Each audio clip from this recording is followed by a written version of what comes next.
사랑하는 성도 여러분, 그리고 진리의 말씀을 사모하는 모든 분들께 오늘 이 시간 하나님의 크신 은혜와 평강이 함께 하시기를 간절히 기도합니다.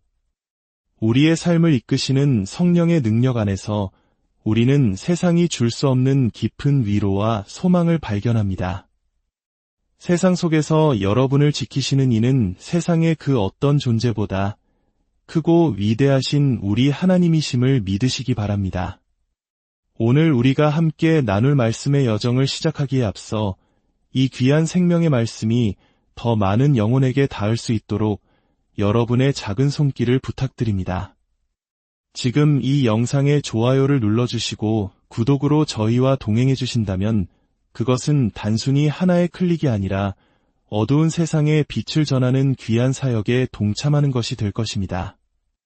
여러분의 그 손길 위에 그리고 여러분의 가정과 삶의 터전 위에 하나님의 넘치는 축복이 임하기를 소망합니다. 이제 우리는 요한복음 한 장으로 들어가 인류의 역사를 영원히 바꾼 운명적인 나흘간의 기록을 따라가 보려 합니다. 사도 요한의 기억 속에 너무나도 선명하게 각인되어 마치 어제 일처럼 생생하게 기록된 그날들, 바로 예수 그리스도의 공생애가 시작되는 가장 중요하고 결정적인 순간들입니다. 첫 번째 날의 이야기는 요한복음 한 장 19절에서 28절에 기록되어 있습니다. 그날 이스라엘의 최고 종교 지도자들과 학자들, 즉 산헤드린 공회에서 보낸 제사장들과 레위인들이 세례 요한을 찾아왔습니다. 당시 산헤드린은 이스라엘의 최고 의결기구이자 대법원과 같은 곳이었습니다. 70명의 가장 존경받는 원로들과 율법학자, 제사장들로 구성된 이들은 이스라엘의 공식적인 목소리였습니다. 그들의 등장은 단순한 호기심이 아니었습니다. 온 나라를 뒤흔들고 있는 세례 요한의 사역에 대한 공식적인 신문, 일종의 종교 재판이 시작된 것입니다. 광야에서 외치는 그의 설교는 너무나 강력해서 수많은 사람이 요단강으로 나아와 회개의 세례를 받고 있었습니다. 천국이 가까이 왔느니라. 이 외침은 메시아의 도래를 암시하는 것이었기에 종교 지도자들은 긴장하지 않을 수 없었습니다. 그들은 권위적인 태도로 요한에게 물었습니다. 헬라어 원문의 뉘앙스를 살리면 그 질문은 대체 당신이 누구이기에 이런 일을 하는 것이오? 라는 다소 오만한 질책에 가까웠습니다. 그들은 요한의 권위를 문제 삼았던 것입니다. 그러나 세례 요한은 조금도 위축되지 않고 자신이 누가 아닌지부터 분명히 밝혔습니다. 20절을 보십시오. 그는 조금도 망설이거나 부인하지 않고 단호하게 고백합니다. 나는 그리스도가 아니라, 즉, 나는 당신들이 기다리는 메시아가 아닙니다. 라고 선을 그은 것입니다. 그들은 두 번째 질문을 던졌습니다. 그러면 당신이 엘리야요. 구약의 마지막 예언서인 말라기서는 메시아가 오시기 전에 선지자 엘리야가 먼저 와서 길을 예비할 것이라고 예언했습니다. 이스라엘 백성들은 예언을 굳게 믿고 있었죠. 하지만 요한은 다시 한번 대답합니다. 나는 아니라. 그들은 포기하지 않고 세 번째 질문을 던집니다. 당신이 그 선지자요. 여기서 말하는 그 선지자는 신명기 18장에서 모세가 예언했던 모세와 같으나 그보다 더 위대한 선지자를 가리킵니다. 그 역시 메시아적 인물로 여겨졌습니다. 요한의 대답은 이번에도 같았습니다. 아니라 자신이 누구인지 밝히기를 거부하는 듯한 요한의 모습에 파견된 이들은 답답해졌습니다. 우리를 보낸 이들에게 보고를 해야 하니 당신이 누구인지 말해주시오. 당신은 스스로를 누구라고 생각하시오. 그때 요한은 드디어 자신의 정체성을 하나님의 말씀 이사야서 40장 3절의 예언을 인용하여 밝힙니다. 나는 선지자 이사야의 말과 같이 주의 길을 곧게 하라고 광야에서 외치는 자의 소리로라. 이것이 그의 권위의 근원이었습니다. 그의 권위는 산헤드린이나 인간의 전통에서 온 것이 아니라 살아계신 하나님의 말씀에서 비롯된 것이었습니다. 그는 자신이 메시아는 아니지만 메시아의 길을 예비하기 위해 하나님께서 직접 보내신 자, 바로 그 소리라고 증언한 것입니다. 여기서 흥미로운 점은 그가 인용한 이사야서의 주라는 단어입니다. 영어 성경을 보시면 로워드가 모두 대문자로 표기된 것을 발견할 수 있는데 이는 히브리어 원문에서 야해, 즉 구약의 하나님 자신을 가리키는 고유한 이름일 때 사용되는 특별한 표기입니다. 다시 말해 세례 요한은 자신이 바로 야훼 하나님께서 이 땅에 오시는 길을 준비하는 자라고 선포한 것입니다. 이는 곧 오실 메시아가 바로 하나님 자신이라는 엄청난 신학적 선언이었습니다. 이 파견단에는 당시 가장 학식이 높다고 자부하던 바리새인들이 속해 있었습니다. 바리새인이 된다는 것, 특히 사내들인 공회의 회원이 된다는 것은 구약 성경 전체, 즉 히브리어로 된 토라를 통째로 암송할 정도의 학문적 깊이를 요구했습니다. 그들은 평생을 율법 연구에 바친 최고의 전문가들이었습니다. 하지만 그들은 자신들의 지식체계와 전통에 갇혀 바로 눈앞에 펼쳐지고 있는 하나님의 위대한 예언의 성취를 알아보지 못했습니다. 이는 오늘날 지식과 정보의 홍수 속을 살아가는 우리에게도 큰 교훈을 줍니다.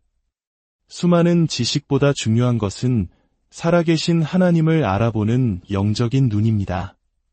그들은 요한의 대답에 만족하지 못하고 그의 사역의 핵심인 세례에 대해 따져 묻습니다. 당신이 메시아도 아니고 엘리야도 아니고 그 선지자도 아니면서 어찌하여 세례를 베푸는 것이오? 그들의 질문에는 대체 무슨 권위로라는 비난이 섞여 있었습니다. 요한은 그들의 교만함을 꿰뚫어보며 대답합니다. 나는 물로 세례를 베풀거니와 너희 가운데 너희가 알지 못하는 한 사람이 섰으니 곧 내 뒤에 오시는 그이라. 나는 그의 신발끈을 풀기도 감당하지 못하겠노라. 이 대답은 그들의 얼굴을 정면으로 때리는 것과 같았습니다. 너희가 그토록 똑똑하고 모든 것을 안다고 자부하지만 정작 너희 가운데 서 계신 가장 중요한 분, 메시아를 알아보지 못하고 있다. 라고 일깨워준 것입니다. 그리고 자신은 그분의 신발끈을 푸는 종의 역할조차 감당할 수 없을 만큼 미천한 존재라고 고백하며 자신과 메시아의 격을 명확히 했습니다. 이 대화에서 우리는 세례에 대한 깊은 이해를 얻게 됩니다. 성경에는 여러 종류의 세례가 등장합니다. 세례 요한이 말한 것처럼 그의 세례는 물로 베푸는 회개의 세례였습니다. 그러나 그는 곧 오실 메시아께서 베푸실 세례는 차원이 다르다고 증언합니다. 마태복음 3장을 보면 예수님은 성령과 불로 세례를 주실 것이라고 기록되어 있습니다. 성령 세례는 예수 그리스도를 구주로 영접하는 모든 신자에게 주어지는 것입니다. 이는 우리를 성령 안에 잠기게 하여 성령께서 우리 안에 영원히 내주하시고 우리를 거듭나게 하시며 이전에는 없었던 초자연적인 능력, 즉 성령의 은사를 주시는 것을 의미합니다. 우리의 운명을 바꾸는 영적인 변화입니다. 반면 불세례는 심판을 의미합니다. 예수님께서 재림하실 때 그분을 믿는 자와 믿지 않는 자를 구별하실 것을 비유로 설명합니다. 농부가 타작마당에서 키질을 하여 알곡은 모아 곡간에 들이고 쭉정이는 꺼지지 않는 불에 태우는 것처럼 주님께서는 마지막 날에 믿지 않는 자들을 불로 심판하실 것입니다. 불 속에 잠겨 영원한 운명이 결정되는 것, 그것이 바로 불세례입니다. 이외에도 성경은 모세에게 속하여 구름과 바다에서 받았던 모세의 세례, 예수님께서 십자가 고난을 앞두고 말씀하신 고난의 세례 등 다양한 의미의 세례를 이야기합니다. 세례라는 단어의 본질은 어떤 대상에 완전히 잠겨 그 본질과 운명이 변화되는 것을 의미하기 때문입니다. 이제 운명의 두 번째 날이 밝았습니다. 요한복음 1장 29절입니다. 이튿날 요한이 예수께서 자기에게 나아오심을 보고 이르되 보라 세상 죄를 지고 가는 하나님의 어린 양이로다. 이것은 인류 역사상 가장 위대한 선포 중 하나였습니다. 전날 사내들인의 대표단 앞에서는 간접적으로 증언했다면 이제 그는 자신의 제자들이 보는 앞에서 예수님을 직접 가리키며 그분의 정체성을 명백히 드러냅니다. 하나님의 어린 양. 이스라엘 사람이라면 누구나 이 말의 의미를 즉시 이해했을 것입니다. 이는 6월절 이스라엘 백성이 이집트의 노예 생활에서 해방될 때 문설주에 발린 어린 양의 피가 죽음의 천사를 넘어가게 했던 바로 그 구원의 역사를 떠올리게 합니다. 또한 성전에서 매일 이스라엘의 죄를 대신하여 희생 제물로 바쳐지던 그 양을 의미합니다. 세례 요한은 선포한 것입니다. 이분이 바로 온 세상의 모든 죄를, 당신과 나의 죄를, 과거와 현재와 미래의 모든 죄를 짊어지고 대신 죽으실 진정한 희생 제물이시며 우리를 죄와 사망의 노예 상태에서 해방시키실 구원자이시다. 요한은 이어서 증언합니다. 내가 전에 말하기를 내 뒤에 오는 사람이 있는데 나보다 앞선 것은 그가 나보다 먼저 계심이라 한 것이 이 사람을 가리킴이라. 나도 그를 알지 못하였으나 내가 와서 물로 세례를 베푸는 것은 그를 이스라엘에 나타내려 함이라. 흥미롭게도 요한은 처음에는 예수님이 메시아인 줄 몰랐다고 고백합니다. 그들은 친척 관계였지만 요한은 자신의 인간적인 판단이 아닌 하나님의 명확한 계시를 통해 예수님을 확인하고자 했습니다. 하나님께서는 요한에게 약속하셨습니다. 성령이 내려서 누구 위에든지 머무는 것을 보거든 그가 곧 성령으로 세례를 베푸는 이인 줄 알라. 그리고 그 일은 실제로 일어났습니다. 다른 복음서의 기록을 종합해보면 이 증언이 있기 약 40일 전 예수님께서 요한에게 세례를 받으러 오셨습니다.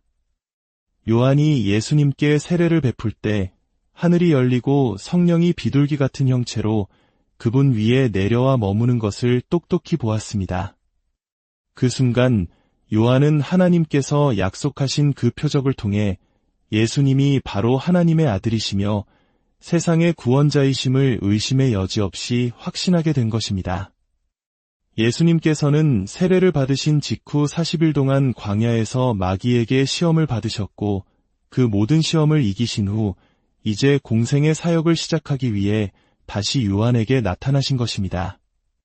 사랑하는 여러분, 오늘 우리는 역사를 바꾼 운명적인 나흘 중 첫 이틀을 살펴보았습니다. 세례 요한의 확신에 찬 증언을 통해 우리는 예수 그리스도가 누구이신지를 다시 한번 마음에 새기게 됩니다. 그분은 단지 위대한 선지자나 도덕적인 스승이 아니십니다. 그분은 온 세상의 죄를 짊어지신 하나님의 어린 양이시며 우리에게 성령으로 세례를 베푸시는 하나님의 아들이십니다. 이 진리의 말씀이 여러분의 심령에 깊이 새겨지기를 바랍니다. 여러분이 삶의 어떤 문제와 죄의 무게 앞에서 힘들어하고 있든지 세상 죄를 지고 가신 하나님의 어린 양 예수 그리스도께 나아오십시오. 그분만이 우리의 죄를 사하시고 우리에게 참된 자유와 영원한 생명을 주실 수 있습니다. 주님, 오늘 저희에게 주신 이 귀한 말씀을 감사합니다. 세례 요한의 눈을 열어 주님을 알아보게 하셨듯이 우리의 영적인 눈도 열어주시어 우리 삶의 모든 순간 속에서 주님을 발견하고 주님을 증언하는 삶을 살게 하여 주시옵소서. 이 말씀을 듣는 모든 심령 위에 하나님의 크신 위로와 능력의 기름 부으심이 함께하기를 우리 주 예수 그리스도의 이름으로 간절히 기도합니다.